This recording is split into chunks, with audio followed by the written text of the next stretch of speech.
So ಈ ತರ cholera ಅನ್ನುವಂಥದ್ದು ಹೇಗೆ ಬರುತ್ತೆ, ಯಾಕೆ ಬರುತ್ತೆ ಅನ್ನುವಂಥದ್ದು ಇದ್ರ ಬಗ್ಗೆ ಒಂದಿಷ್ಟು ಮಾಹಿತಿ ನೀಡೋದಾದ್ರೆ. ಶುಚಿತ್ವ ಇಲ್ಲದ ಆಹಾರವನ್ನು ನಾವು ಸೇವಿಸ್ತೀವಿ, ಅವಾಗ ಈ ಕಾಲರ ಅನ್ನೋದು ಬರ್ತದೆ. 80 to 90 years ಎಗೋ ಈ ಕಾಲರ ಬಂದರೆ ಎಷ್ಟೋ ಜನ ಸತ್ತೋಗ್ತಾ ಇದ್ರು. ಯಾಕೆ ಅಂತಂದರೆ ಅದರಲ್ಲಿ ಬರುವಂತಹ ಒಂದು ಲೂಸ್ ಮೋಷನ್ಸ್, ಆ ಲೂಸ್ ಮೋಷನ್ಸ್ ಆದಾಗ ಫುಲ್ ಬಾಡಿ ಡಿಹೈಡ್ರೇಷನ್ ಆಗಿಬಿಡ್ತದೆ.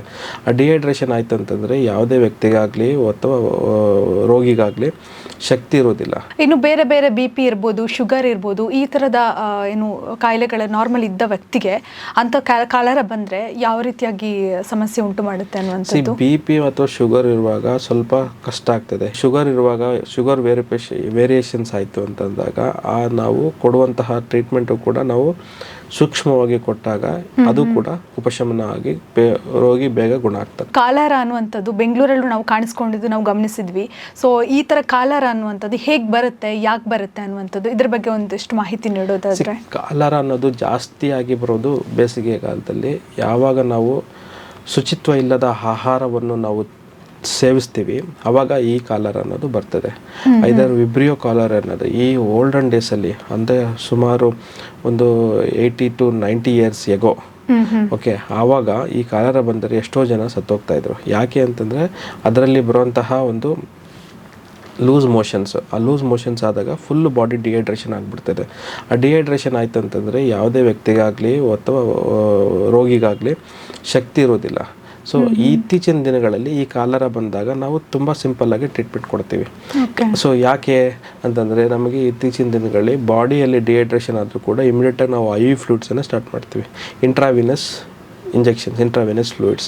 ಆವಾಗ ಮನುಷ್ಯನಿಗೆ ಶಕ್ತಿ ಬರ್ತಾ ಹೋಗುತ್ತೆ. ಸೊ ಈ ಇತ್ತೀಚಿನ ದಿನಗಳಲ್ಲಿ ಕಾಲರದಿಂದ ಸತ್ತೋಗೋ ಪ್ರಮೇಯ ಇರುವುದಿಲ್ಲ. ಆಮೇಲೆ ಅದಕ್ಕೆ ಸರಿಯಾದ ಆ್ಯಂಟಿಬಯೋಟಿಕ್ಗಳನ್ನ ಕೊಟ್ಕೊಂಡು ನಾವು ಗುಣಪಡಿಸ್ತೀವಿ. ಓಕೆ, ಅಂದರೆ ಕಾಲರ ಬಂದಿದೆ ಅಂತ ಒಬ್ಬ ಮನುಷ್ಯನಿಗೆ ಹೇಗೆ ಗೊತ್ತಾಗುತ್ತೆ ಅನ್ನುವಂಥದ್ದು, ಅವನಿಗೆ ಹೇಗೆ ಅದು ಏನೋ ತಿಳಿದು ಬರುತ್ತೆ ತನಗೆ ಕಾಲರ ಬಂದಿದೆ ಅನ್ನುವಂಥದ್ದು, ಅಂದರೆ ಲಕ್ಷಣಗಳ ಬಗ್ಗೆ ಹೇಳೋದು. ಜ್ವರ ಇರುತ್ತೆ, ಲೂಸ್ ಮೋಷನ್ಸ್, ಅತಿಯಾದ ಲೂಸ್ ಮೋಷನ್ಸ್ ಇರುತ್ತೆ, ಬಾಡಿ ವೀಕ್ನೆಸ್ ಇರುತ್ತೆ, ಪೇಷಂಟ್ ಲೆಥಾರ್ಜಿಕ್ ಆಗಿರ್ತಾನೆ. ಇಂತಹ ಒಂದು ಲಕ್ಷಣಗಳು ಕಂಡು ಬಂದಾಗ ನಾವು ಆಮೇಲೆ ಇನ್ನೊಂದಂತೆ ಹ್ಯಾಂಗಿಂಗ್ ಡ್ರಾಪ್ ಟೆಸ್ಟ್ ಅಂತ ಮಾಡ್ತೀವಿ. ಅದರಲ್ಲಿ ವಿಬ್ರಿಯೋ ಕಾಲರ ಅನ್ನೋದನ್ನು ನಾವು ಐಡೆಂಟಿಫೈ ಮಾಡಿದಾಗ ಈ ಮನುಷ್ಯನಿಗೆ ಕಾಲರ ಬಂದಿದೆ ಅನ್ನೋದು ಗೊತ್ತಾಗ್ತದೆ. ಓಕೆ ಡಾಕ್ಟರ್, ಇನ್ನು ಕಾಲರ ಬಂದ ಪರ್ಸನ್ ಎಷ್ಟು ಟೈಮ್ನ ಒಳಗಡೆ ಚಿಕಿತ್ಸೆ ಪಡ್ಕೊಳ್ಬೇಕು, ಇಲ್ಲದಿದ್ರೆ ಅದು ಬೇರೆ ಏನಾದರೂ ದೊಡ್ಡ ಮಟ್ಟಿಗೆ ಸಮಸ್ಯೆಯನ್ನು ಉಂಟು ಮಾಡುತ್ತಾ ಅನ್ನುವಂಥದ್ದು? ಲೂಸ್ ಮೋಷನ್ಸ್ ಆಗಿ ಬಂದ ತಕ್ಷಣ ಇತ್ತೀಚಿನ ದಿನಗಳಲ್ಲಿ ಜನರೆಲ್ಲರೂ ಕೂಡ ಅಥವಾ ರೋಗಿಗಳು ಕೂಡ ವೈದ್ಯರ ಬಳಿ ಸಂಪರ್ಕಿಸ್ತಾರೆ.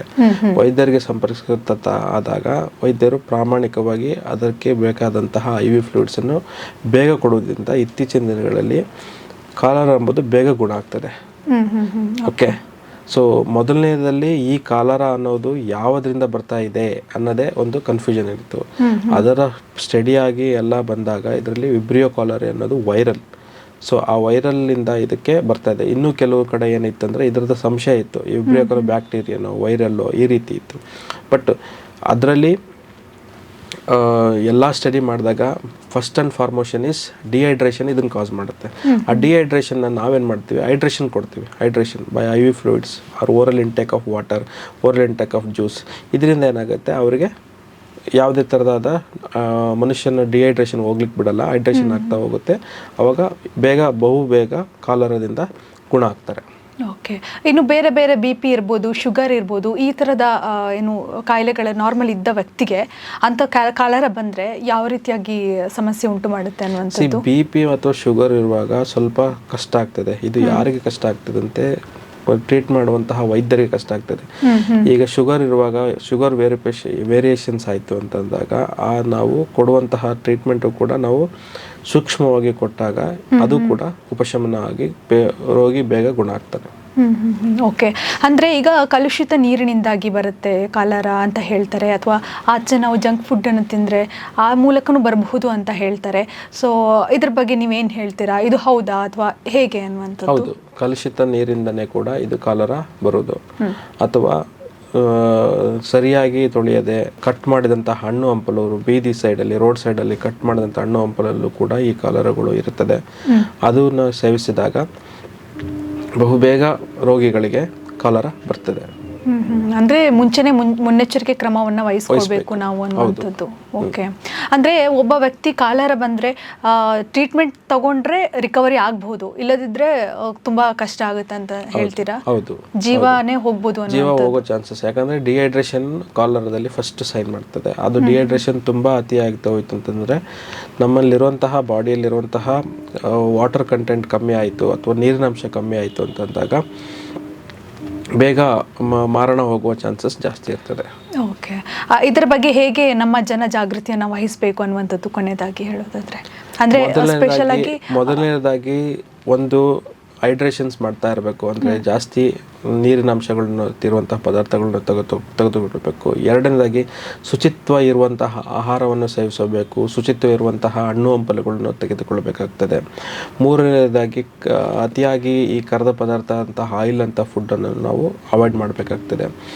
ಮತ್ತು ಯಾವುದೇ ಒಂದು ಹಣ್ಣಾಗಿರ್ಬೋದು, ಯಾವುದೇ ಒಂದು ಆಹಾರ ಆಗಿರ್ಬೋದು, ಯಾವುದೇ ಒಂದು ತರಕಾರಿ ಆಗಿರ್ಬೋದು, ಅದನ್ನು ಸರಿಯಾಗಿ ತೊಳೆದು ಅದರಲ್ಲಿ ಇರುವಂತಹ ಬ್ಯಾಕ್ಟೀರಿಯಾ ವೈರಸ್ ಹೋದ್ಮೇಲೆ ಅದನ್ನು ಸೇವಿಸಿದಾಗ ನಮಗೆ ಇಂತಹ ಕಾಯಿಲೆಗಳು ಯಾವುದೇ ಕಾರಣಕ್ಕೂ ಬರಲು 90% ನಾವು ಅವಾಯ್ಡ್ ಮಾಡ್ಬೋದು. ಓಕೆ ಡಾಕ್ಟರ್, ಕೊನೆಯದಾಗಿ ಬೇಸಿಗೆ ಕಾಲದಲ್ಲಿ ಅದೇ ಈಗ ನೀವು ಇಷ್ಟೆಲ್ಲ ಹೇಳಿದ್ರಿ, ಈ ಥರ ಎಲ್ಲ ಕಾಯಿಲೆಗಳು ಬರುತ್ತೆ ಅನ್ನುವಂಥದ್ದು ಬೇಸಿಗೆ ಕಾಲದಲ್ಲಿ, ಹಾಗೆ ಇವಕ್ಕೆಲ್ಲ ಭಯ ಪಡುವಂತಹ ಜನಗಳಿಗೆ, ನಮ್ಮ ವೀಕ್ಷಕರಿಗೆ ಏನು ಹೇಳ್ತೀರಾ ಅನ್ನುವಂಥದ್ದು ಕೊನೆಯದಾಗಿ ನಿಮ್ಮ ಒಂದು ಸಲಹೆ? ಭಯ ಪಡುವ ಜನಗಳಿಗೆ ಭಯ ಪಡಬೇಡಿ ಅಂತ ಹೇಳ್ತೀನಿ. ಯಾಕಂದರೆ ಯಾವುದೇ ಒಂದು ಕಾಯಿಲೆ ಆಗಿರ್ಬೋದು, ಯಾವುದೇ ಒಂದು ರೋಗ ಇರ್ಬೋದು, ಈ ಎಲ್ಲದಕ್ಕೂ ಕೂಡ ಚಿಕಿತ್ಸೆ ಇದೆ. ಮೊದಲನೇದಾಗಿ ನಾವು ಈ ಕಾಯಿಲೆ ಹೇಗೆ ಬರುತ್ತೆ ಅಂತ ತಿಳ್ಕೊಂಡಾಗ ಅದನ್ನು ನಾವು ಪ್ರಿವೆನ್ಷನ್ ಮಾಡ್ತಾ ಹೋದಾಗ ಈ ಕಾಯಿಲೆಗಳು ಯಾವಾಗಲೂ ಕೂಡ ಬರೋದಿಲ್ಲ. ಓಕೆ, ಸೊ ಇದನ್ನೆಲ್ಲ ಮನಸ್ಸಿನ ನಿಟ್ಟಿನಲ್ಲಿ ಇಟ್ಕೊಂಡು ಶುಚಿತ್ವವನ್ನು ಮೇಂಟೈನ್ ಮಾಡಿಕೊಂಡು ಶುಚಿತ್ವದ ಆಹಾರ, ಶುಚಿತ್ವದ ನೀರು, ಗಾಳಿ ಮತ್ತು ಶುಚಿತ್ವದ ತರಕಾರಿಗಳನ್ನು, ಹಣ್ಣು ಹಂಪಲುಗಳನ್ನು ನಾವು ಸೇವಿಸ್ತಾ ಬಂದಾಗ ಯಾವ ಕಾಯಿಲೆಗಳು ಕೂಡ ಬರುವುದಿಲ್ಲ. ಕಾಯಿಲೆ ಬರೆದಿದ್ದರೆ ಯಾವ ಭಯವನ್ನು ಪಡೋ ಅವಶ್ಯಕತೆ ಇಲ್ಲ. ಓಕೆ, ಇಷ್ಟೊತ್ತು ನಮ್ಮ ಜೊತೆ ಮಾತನಾಡಿದ್ರಿ, ಸಾಕಷ್ಟು ಕಾಯಿಲೆಗಳ ಬಗ್ಗೆ ತಿಳಿಸ್ಕೊಟ್ರಿ, ಬೇಸಿಗೆಯಲ್ಲಿ ಕಂಡುಬರುವಂಥ ಕಾಯಿಲೆಗಳ ಬಗ್ಗೆ. ಧನ್ಯವಾದಗಳು ಡಾಕ್ಟರ್. Thank you. ಎಸ್, ನೋಡಿದ್ರಲ್ಲ ವೀಕ್ಷಕರೇ, ಡಾಕ್ಟರ್ ಭರತ್ ಅವರು ನಮಗೆ ಬೇಸಿಗೆಯಲ್ಲಿ ಬರುವಂತಹ ಕಾಯಿಲೆಗಳ ಬಗ್ಗೆ ಸಂಪೂರ್ಣವಾಗಿ ಮಾಹಿತಿಯನ್ನು ತಿಳಿಸ್ಕೊಟ್ರು. ಒಂದಿಷ್ಟು ಟಿಪ್ಸ್ಗಳನ್ನು ಕೂಡ ಕೊಟ್ಟರು. ಯಾಕಂತಂದರೆ ನಾವು ಭಯ ಪಡ್ತೀವಿ, ಯಾವುದೋ ಒಂದು ಕಾಯಿಲೆ ಬಂದಿದ ತಕ್ಷಣ ಕೆಲವೊಂದು ಸಲ ನಾವು ಹೇಳ್ಕೊಳ್ಳೋಕ್ಕೂ ಭಯ ಪಡ್ತೀವಿ. ಅಂಥ ಸಂದರ್ಭ ನಾವು ಈಗ ಪೈಲ್ಸ್ ಅಂತ ಬಂದಾಗ ಅದನ್ನು ಕೂಡ ಹೇಳ್ಕೊಳ್ಳೋಕ್ಕೆ ಭಯ ಪಡ್ತೀವಿ. ಅದನ್ನೆಲ್ಲ ಯಾವುದೇ ರೀತಿಯಾದಂತಹ ಮುಜುಗರ ಇಲ್ಲದೆ ಹೇಳ್ಕೊಬೋದು. ಸೂಕ್ತ ವೈದ್ಯರ ಹತ್ರ ಹೋಗಿ ಚಿಕಿತ್ಸೆಯ ಬಗ್ಗೆ ಅಥವಾ ಅದರ ಬಗ್ಗೆ ಮಾಹಿತಿಯನ್ನು ಹೇಳುವಿ ಅಂತ ಡಾಕ್ಟರ್ ಕೂಡ ನಮಗೆ ಹೇಳಿದರು. ಒಂದಿಷ್ಟು ವಿಚಾರಗಳನ್ನು ಕೂಡ ಅವರು ತಿಳಿಸ್ಕೊಟ್ರು. ಸೊ ಹೀಗೆ ಇನ್ನಿತರ ವಿಡಿಯೋಗಳಿಗಾಗಿ ವೀಕ್ಷಿಸಿ ಈ ಸಂಜೆ ನ್ಯೂಸ್.